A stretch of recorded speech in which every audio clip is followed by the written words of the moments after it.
Hi all! Everything in my video is pulled from the public domain, and I am using them under the Fair Use, Fair Dealings guidelines.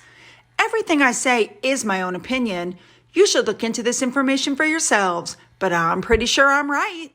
Hi guys! We have 3 topics to cover on this video. 1 is something Harry said in the podcast. 2 is Harry's actual relationship with his father, and 3 is the Diana statue unveiling. Let's go. Found this, what you see above, on Twitter, and I thought it was very prophetic, and I wanted to double check and make sure that Harry had actually said that. And sure enough, he said, every time I went out, it was just a job and I had to grin and bear it and get on with it. And he was thinking, I don't want to do this job and I don't want to be here. And I hated it. So essentially, all these pictures that you see of him hugging on people and smiling and getting along with them, it was a fake it till you make it moment. He was completely insincere with all of it. And that's out of his own mouth. But we already know he's a liar. Let's move on to our next topic. Harry started attacking his father, saying that, he passed on genetic pain, and he talked about, but that wasn't really his fault because it came from his father. I mean, he was attacking Philip. Philip was not even cold in his grave yet. So after criticizing his father and saying what a rotten person he was, and you can see by the pictures above just how horrible Charles was to Harry, you can look at the above picture done in 2017 before Harry met his wife. And at that point in that interview, the two of them said that they could talk for hours, and they talked about their shared passion for climate change. But what really got me was when Charles called Harry his darling boy. Listen to this.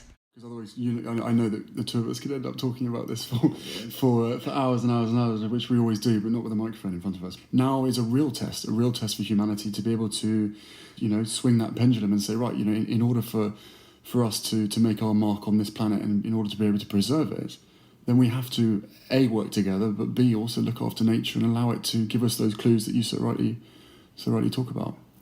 Well done, boy. It makes me very proud to think that you understand. And then I'm listening. Well, that's even more amazing.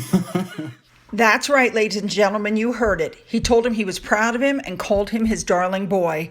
And that is the relationship that they had before the wife showed up.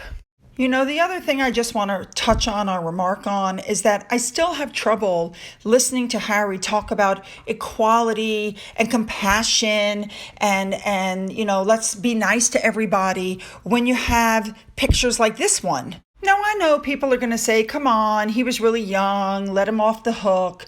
But then, years and years later, you had this video come out. Oh, little paki friend.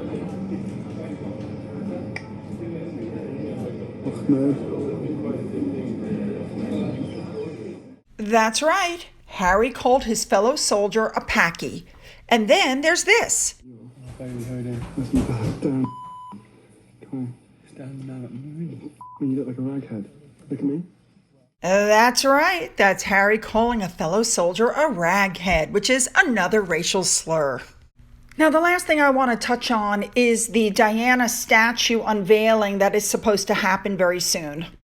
William and Harry commissioned the statue in January of 2017 before Harry met his now wife. The statue is going to be installed in the sunken garden of Kensington Palace on July 1st, which would have been the princess's 60th birthday. First problem came up was that Harry was insisting on giving a separate speech from William. Everybody was wondering, why would he want to give a separate speech? What's happening? Then it came out that he may not be going back, and one of the reasons was he was shocked at the frosty reception he got from his family. First of all, he's an idiot to think that he would be welcomed back with open arms after the way they trashed the family. He and his wife trashed the family on that Oprah show. That he's just an idiot if he thought that. But then the real reason came out. And the real reason is that Harry wants Meghan to be part of the unveiling ceremony. Now, sources have said that she's not going to be allowed to participate in the official ceremony. And Harry's family in Britain says it's not going to happen. So he's like, well, if she can't do it, then we're not coming. So what they're planning on doing now is Harry's wife is going to have comments prepared and videotaped. You know how she does? She'll have her makeup done and she'll probably be on the bench. And the video message will be released to the media the same day that the brothers unveil the statue. And Harry has said, if you don't do it, we're not coming. You know, I have to tell you, Harry has said several times that if Diana was alive, Diana and his wife would be as thick as thieves. I don't believe that for 1 second. I don't think Diana would even have allowed that marriage. Diana would have seen right through her from the very beginning. As for the unveiling itself, my thought process is good. It'll be a nice, dignified service with William there. The UK press will not cover anything that Harry and his wife does, and it'll go down in history as a fabulous event.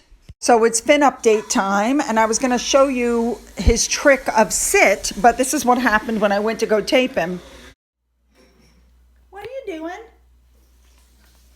We were going to show a trick tonight, but no, somebody's sleeping. No tricks tonight? I guess that's a no. So, what do you guys think about Harry basically admitting that he was faking all of his care and concern because he didn't want to do the job and he didn't want to be there? What do you guys think about him insisting that his wife have something to do with the unveiling of the Diana statue? Even William's wife isn't demanding that. Don't forget to leave your comments and thoughts below. Don't forget you can email me. Don't forget you can follow me on Twitter. Don't forget about that coffee fund. And as always, have a great day.